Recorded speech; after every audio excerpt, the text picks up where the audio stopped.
Inspiring thoughts YouTube channel میں آپ کو خوش آمدید۔ آج کی اس ویڈیو میں ہم بات کریں گے اختلاف رائے کے حوالے سے۔ ہم میں سے ہر شخص آزاد پیدا ہوا ہے،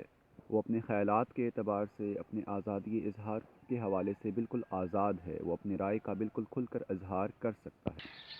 اب یہاں پہ سمجھنے کی بات یہ ہے کہ جس طرح آپ کو یہ آزادی حاصل ہے، اسی طرح آپ کے جو مخالف ہو، جس کو آپ مخالف ہیں، جس کو آپ اپوز کر رہے ہیں، اس کو بھی یہی حق حاصل ہے۔ اب یہاں پہ یہ بات بھی سمجھنا ضروری ہے کہ ہم یہ ٹاپک کیوں ڈسکس کر رہے ہیں، ہمارے معاشرے میں اس کی ضرورت کیوں ہے۔ ہم بہت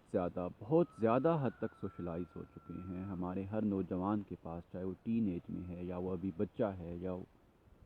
یا ایک ایسا شخص جو 60 سال سے 70 سال سے اوپر ہے، ہر شخص کے پاس ایک اسمارٹ فون ہے، اور اس اسمارٹ فون کے ذریعے وہ different social media apps use کرتا ہے، اور ان کے ہر مسئلے پہ، چاہے اس کا تعلق اس سے ہے یا نہیں ہے،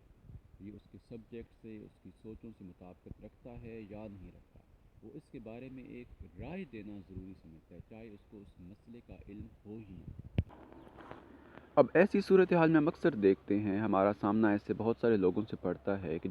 جب ہماری بات سے یا کسی دوسرے کی بات سے اختلاف کرتے ہیں تو وہ انتہائی نازیبا الفاظ استعمال کرتے ہیں، وہ گالم گلوچ تک آ جاتے ہیں، وہ اس میں ماؤں بہنوں کو لے کے آتے ہیں۔ اب یہاں پہ سب سے اہم بات، جو ایک ضمنی بات ہے، اگرچہ اس کا اس ٹاپک سے ڈائریکٹ کوئی تعلق نہیں ہے، کہ یہ معاشرہ کیسے آگے بڑھے گا، اس میں عورت کی عزت یا یہ چیزیں کیسے آگے چلیں گی کہ جس میں آپ مردوں کی لڑائی میں یا بنیادی طور پر وہ لڑائی ہو ہی نہ اور آپ ماں بہن کی گالیاں نکالیں۔ یقیناً ہم سب کی مائیں بہنیں ہیں، تو اس حوالے سے بھی گالم گلوچ کی تو آپ کے بھی اجازت دے ہی نہیں سکتے۔ اس ایکسٹریم حد تک، ایکسٹریم پوائنٹ تک تو آپ اپنی گفتگو کو، اپنے الفاظ کو لے کے جا ہی نہیں سکتے۔ اب ہم دوبارہ ٹاپک پہ واپس آتے ہیں کہ اگر ہم اختلاف کریں تو ہم کیسے کریں۔ سب سے پہلے اس میں سب سے بنیادی بات یہ ہے کہ آپ دوسرے کے پوائنٹ کو انڈرسٹینڈ کریں، یہ سمجھنے کی کوشش کریں کہ وہ کیا کہنا چاہ رہے ہیں۔ اگر اس کے باوجود بھی آپ کا ان سے اختلاف رہتا ہے،